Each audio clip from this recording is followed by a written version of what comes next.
by Cook County State's Attorney Kim Fox and CPS CEO Pedro Martinez, as well as Chief of Safety and Security for CPS, Jadine Chow, for Chicago's Public Schools. So we're going to announce today the murder charges in the heartbreaking and tragic shooting that occurred outside Juarez High School on December 16th, 2022.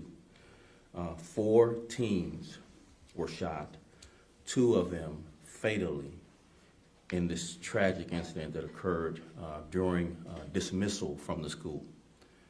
A 16-year-old male, juvenile, was arrested on yesterday and has been charged today as an adult with 2 felony counts of first-degree murder, 2 counts of attempted first-degree murder, and 1 count of aggravated discharge on school grounds, 1 count of aggravated unlawful use of a weapon, and 4 counts of unlawful use of a weapon. I'm going to do that again, that's a lot. 2 counts of felony first-degree murder, 2 counts of attempted first-degree murder, 1 count of aggravated discharge on school grounds, 1 count of aggravated unlawful use of a weapon, and 4 counts of unlawful use of a weapon. I want to extend my condolences once again to the families of the young people whose lives were taken from them far too early by this senseless act of violence. I also want to let the surviving victims know that we stand with you as you continue to heal and process and grieve the horrific events of that day, and to the entire Juarez High School community, teachers, family, principals, we are here to support you. Detectives were able to identify the juvenile offender during this investigation. The Area 3 Homicide Investigative Support Team and members of the Bureau of Counterterrorism set up surveillance on the offender on yesterday where we believed he was located, and he was placed into custody at this residence that we were surveilling. I want to thank the Area 3 detectives and the Area 3 Homicide Investigative Team, as well as the officers from the Bureau of Counterterrorism and the 12th District officers for their collaboration that led to the apprehension of this offender. I also want to thank the Cook County State's Attorney's Office for their partnership, thank you, Kim, in bringing justice to the grieving families and injured victims. Thank you as well to Chicago Public Schools staff, Pedro, Jadine, thank you so much for working so closely with us as we work to strengthen safety for students across the city.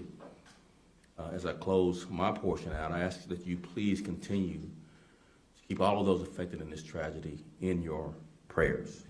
With that, I'll turn it over to Cook County State's Attorney Kim Fox. Kim. Thank you, Superintendent Brown. And greetings to you, CEO Pedro Martinez of Chicago Public Schools. I certainly do wish that we were standing together under very different circumstances. Today, we stand with the Superintendent and CEO Martinez to announce that my office has charged a suspect in the senseless murder of 2 teenagers at Benito Juarez High School this past December, a place that should be safe for our children. As the superintendent said, and I just want to clarify, the suspect is being charged with 2 counts of murder and 2 counts of attempted murder in adult court. The weapons charges, the aggravated unlawful use of a weapon, the aggravated discharge of a weapon, and the unlawful use of weapons charges will be in juvenile court. The fact of the matter is that we lost 2 teenagers, and our suspect is also a teenager. So there are 3 children who are lost in this. Not to mention the mental and emotional toll that this has taken on the Juarez students, the faculty, and the staff. As a mother, I can only imagine what the families of the victims are going through. My heart goes out to them and to all those parents who have lost children to the violence that continues to plague our communities. We stand here today taking the first step towards justice for these families because of the collaborative efforts of my office, the Chicago Public Schools, the Chicago Police Department, and just as importantly, the community. Our offices cannot do this alone. The criminal justice system is not just police and prosecutors and judges. The community is the most important aspect of our criminal justice team. We cannot be everywhere, but community members are. You are our eyes and our ears, and it is because of you that we are here today. We are grateful for those who have been brave enough to come forward to ensure that the offender is caught and will now be held accountable. And between the witnesses and others who came forward to connect this investigation with our law enforcement partners to bring us to this prosecution. Again, I want to thank the community and those who came forward to share with us the information that led to the apprehension. Again, to the families of the victims, I pray that you can start to heal and know that we will do everything in our power to ensure justice. I also want to take a personal note of privilege. As a student at Lincoln Park High School back in 1989, I recall vividly to this day a classmate who was murdered. This is not an isolated moment in these young people's lives, the teachers, the faculty, the staff. It is something that they will carry with them for the rest of their lives. And it is because of this and the trauma that has been inflicted upon them that we must be extra delicate in how we deal with our young people in the aftermath of this loss, and our teachers, our true first responders. We should not lose sight of that, even in the wake of this prosecution. Just know that our office continues to stand in partnership with the Chicago Police Department and the community to ensure justice and safety for all of our communities. With that, I turn it over to CPS Superintendent Pedro Martinez. Thank you, District Attorney Fox, and thank you for the partnership. First, I want to start by saying how grateful we are for the partnership we have with CPD and the DA office and their support in keeping our school community safe. We're grateful for their tremendous and swift work in closing out this investigation of the large tragedy brought to our school community at Benito Juarez High School. Bringing this closure is very important towards restoring the calm and safety that all of our school communities need and deserve. It has been an all hands on deck within Chicago Public Schools in ensuring that we are working towards both the safety both inside and outside of our schools. On that note, I want to take this opportunity to remind everyone of the steps we have taken in partnership with the Chicago Police Department. Over the past few months, CPD has been providing external support across the city in a form of having patrol officers available for dismissal in select situations where we've had a need for special attention.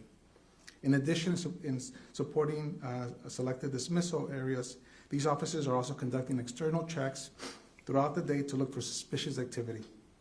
The district, especially our Office of Safety and Security, is working with CPD on an ongoing basis to keep our schools safe. As we all know, there's not one single answer to violence in our communities. It requires parents, schools, and community members and police working together to support our youth both inside and outside our buildings, as our district attorney just said. Again, we're grateful for CPD's continued commitment providing the support and special attention detail for the rest of the school year. And I want to thank personally Superintendent Brown and the department's support of the Juarez school community and the work they've undertaken to bring us today's arrest. And on a personal note, this is very personal for me. Not only in being in this role, I am so proud of the work that our teachers are doing every day to support our children as we strengthen our recovery efforts in our district academically. But when it comes to safety, we cannot do this alone. Our teachers can't do this alone. Our schools principals cannot do this alone. It has to be together with CPD, with community members, with the DA's office. It's the only way this works, everybody. Thank you. We'll just take a few on-topic questions only, and we're going to pass around the mic. Hi, Superintendent. This is Maria Berreyesa from Univision. I have a question, and it's in regards to the suspect. Was he a student, and did he had any criminal record? So we're going to be a little bit careful till we get through bond court with further descriptions of the offender. At some point, we'll be glad to visit with you and others if they have questions about the offender.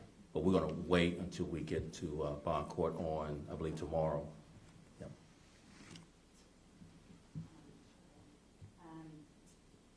I guess this is for Mr. Martinez.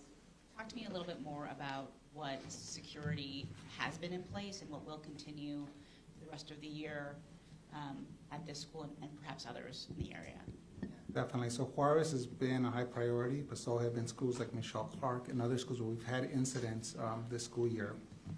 And again, I'm just very appreciative because we have patrol officers that are dedicated to select areas in our schools so that our school leaders, Jadine Chow, our director of security, have complete access. So whenever there's any concerns that our school leaders may have or a staff person, we can have special coverage at dismissal times or when school starts. And we're working on even solidifying even a longer-term plan because, again, it's going to take all the support to help keep our children not only safe in the schools but also in the communities. And then Superintendent, if you can't release much about the identity of the suspect, do you have anything about their criminal history? We do. Again, we want to make sure and get through bond court, and that we'd be glad to share his criminal history with you all the sensitive nature of being a juvenile. Yes. Trey Ward, ABC7. What do you guys say about what led up, what happened before this actual shooting?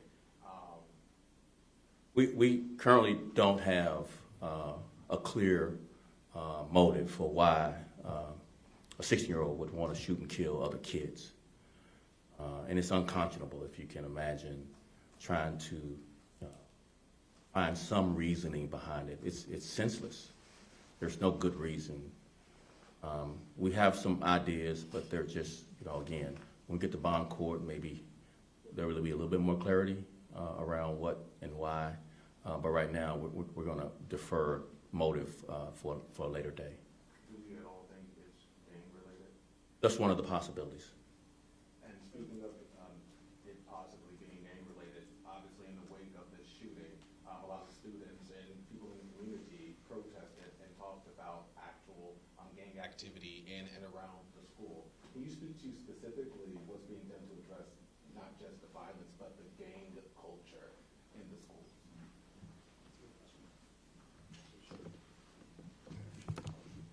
Thank you so much for that question. Again, my name is Jadine Chow. I'm the Chief of Safety and Security for Chicago Public Schools. So regarding sort of how we're supporting the climate and the culture of school, first of all, as CEO Martinez said, our number one priority is restoring the common safety. And so let me start by saying some of the supports we put in place, and I'll address your specific question.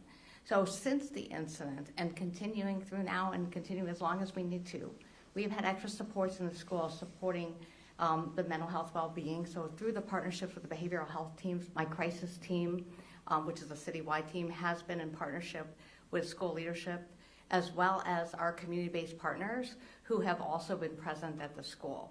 They're meeting with students who may need additional support to make sure their mental health well-being is stable and healthy, and then also addressing any concerns of fears they might be experiencing. With regards to specifically the safety end of it, the physical safety end of it, we have had extra security inside of the building, and we will continue to do so, again, until further notice, until the end of the year if needed. As far as, and I did wanted to add, again, special thanks to Superintendent Brown and his team for giving us external police presence, which has been outside of the building every day to support us at dismissal, and that will continue till the end of the year. As far as your specific questions on sort of affiliation and what have you, this is something that we deal with across the city, something we're doing across the country in terms of making sure that our young people are going for positive activities and positive affiliations. We have many programs that we're working on with our community partners.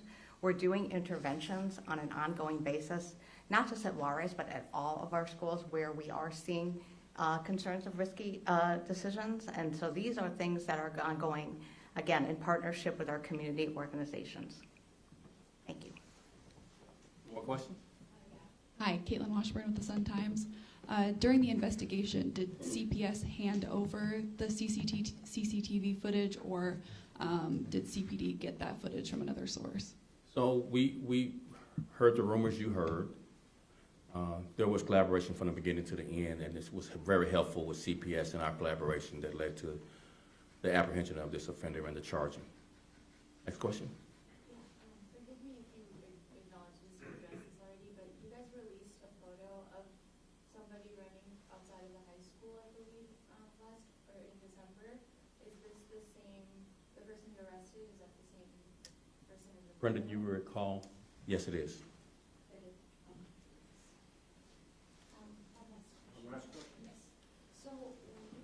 he was arrested in his home.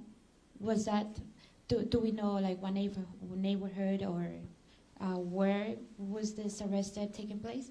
So again, we'll let tomorrow in bond court, you guys just attend if you can, or send someone. All those details will be laid out in bond court. Anything else? Thank you all very much. Appreciate it.